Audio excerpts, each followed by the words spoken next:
বাতাসে কিনাকে আসছে, এটা কোনো পুজোর ধূপ নয়, এটা আমার পোড়া চামড়ার গন্ধ। আমি দীপু, দীপু চন্দ্র দাস।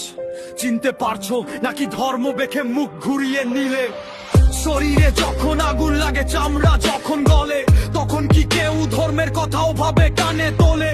প্রতিটা কোষে আগুনের শিখা হার অব্দি চলে যায়। মাগো তোর ছেলেটা আজ নরক দেখছে এই ধরনের গায়।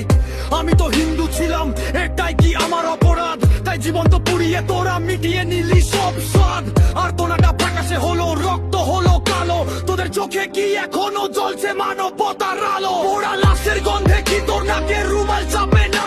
নাকি হিন্দু বলে